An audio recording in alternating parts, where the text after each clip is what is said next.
Well, on the very first content patch release from DICE, we've got a delay. Starting to feel like we've got a developer and fandom relationship that resembles something like this.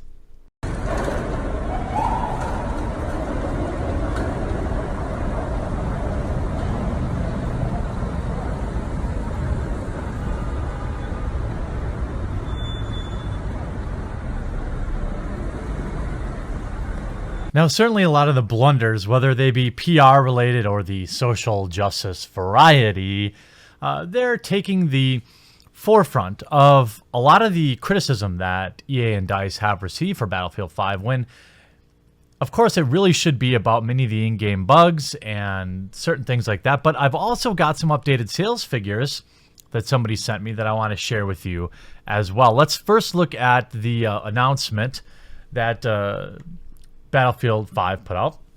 The team has discovered an issue with Battlefield 5 Chapter 1 Overture Update. Rather than create issues in the game, we're holding the update for the time being. We don't anticipate a long delay, and we'll be back with more news tomorrow or as soon as we have it. Now, other articles have reported that they are going to have this out tomorrow, but let's see what some media writes. Battlefield 5's Chapter 1 Overture Update has been delayed due to technical issues. DICE has announced that today's scheduled update for Battlefield 5 has been delayed after the team discovered an issue. Now, I read through that Twitter thread. There were a lot of people that said they actually took off work for this. Now, if I were one of them, I would be super salty. They discovered an issue, but has advised that the patch won't be postponed for long. Although the new date has yet to be confirmed, the team has discovered an issue with Battlefield 5 Chapter 1 Overture. The studio tweeted, the patch was set to roll out in the new Panzerstorm map, the last Tiger War series episodes, vehicle customization, practice range, and more.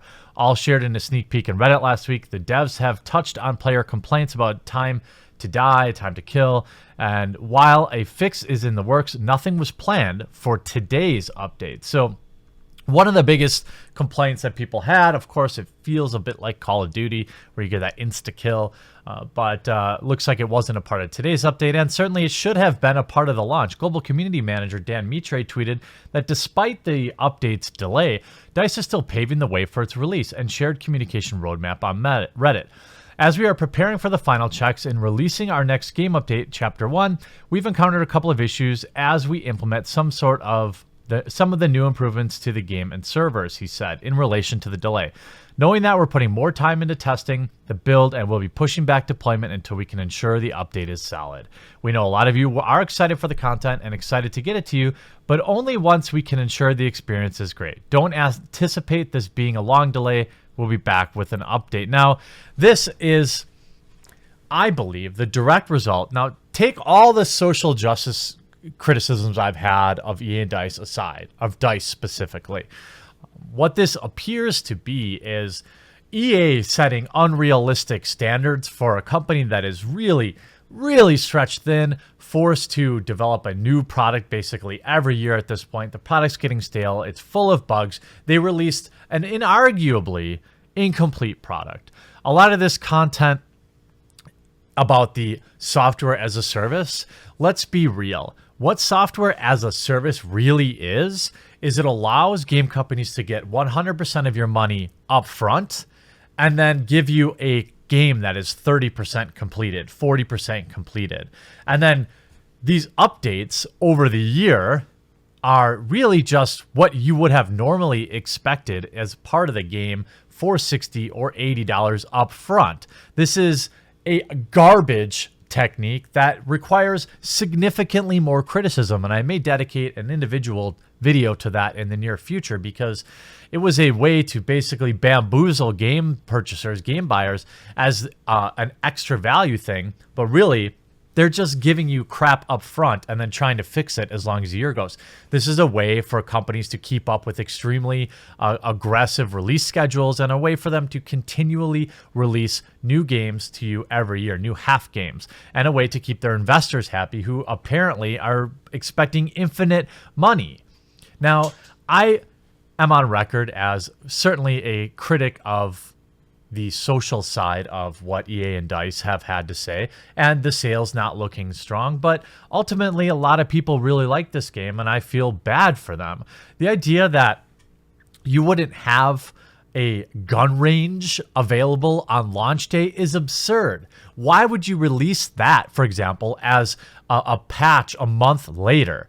You're only going to get into the range the first day, maybe, that you have your weapons and you want to get used to everything. Nobody's going to want to go back to that 3 months afterwards. It's clear that that was just plucked out, and they'll say, we'll just give it to them later. Now, I've also been on record talking a lot about the sales of Battlefield 5 and how they disappoint. Well, one article came out today that, at least as far as Japan is concerned, does paint a good picture for Battlefield 5. Japanese sales charts, Battlefield 5 doesn't bomb as PS4 sees boosted sales. Nothing was ever going to stop the new Pokemon games from securing their second week at the top of the Japanese charts, but surprisingly, Battlefield 5 gave it a decent shot. DICE's bombastic shooter managed to move a respectable 110,000 copies on PlayStation 4, placing it in second place on the software charts. Just behind it in third place is the comically named Disaster Report 4 Plus Summer Memories with 43,000 copies, and following up Shenmue 1 and 2 with 38,000 copies. It's more for what's more, for the first time in a while, Sony's system actually surpassed 20,000 units. The standard PS4 model moved 13,000, while the Pro moved 11,000. Now it's just a question of whether or not it can sustain those numbers. Now it's up to, basically, you can see the Switch absolutely demolishing everybody in terms of that market, but it's interesting to see some movement there. Now, maybe this is due, at least probably in part, to some interest in Battlefield 5. That's interesting. You've got software sales showing the Pokemon Let's Go Pikachu with 162,000 copies and Battlefield 4 with 110,000. So this does, at least from a Japanese market perspective, represent some good news for the EA and DICE perspective, the sales perspective. Now, I don't know what percentage of their overall sales would normally come from Japan. I'm sure it's a nothing number, but it's interesting to see. This is, ultimately, I think it's better for them to have delayed this patch because if you release it and it's bad, that's worse than delaying it. That's business 101. So while it's kind of funny for me to laugh that it's just another Battlefield 5 blunder, I think out of respect for the Battlefield 5 community and people that enjoy the game, I feel for you. I feel for your disappointment. But certainly I think you'd probably agree that you want a completed patch. And you want all of these things. That's why, look, I may buy Battlefield 5, but it's not going to be till this summer because that's when the game seems like it'll be done. And I want to tell you, I've got a live stream going on with former WoW developer Mark Kern. Today, we're going to talk about the Epic Games versus Steam thing. That's going to be going on at about 4:30 Central Standard Time or Central Time, about an hour after I release this video. I'd love to see you there. And also, we're making great progress on funding the new non-politics gaming website. We have crushed our first 3 stretch goals, and we are on our way. I really want to get, this is where I really want to get, to give us 6 months. But at this level, the idea where we can start doing some user-generated reviews and give people real trustworthy reviews of software, I'm really, really hoping we get to that. But we're on our way to the next stretch goal here for improved graphics and infographics and things like that. Make sure you check out the fundraiser. It's only going on for a few more days. And look, we're catching up to anime feminists. We've got to pass them today. We've got to pass them today. A website that looks at anime through the feminist lens. How are they outdrawing us? We've got to pass them. I know you can do it. Do your part. And also subscribe to PewDiePie, apparently. I hope you enjoyed this video. I hope to see you on the live stream. We'll talk to you again real soon.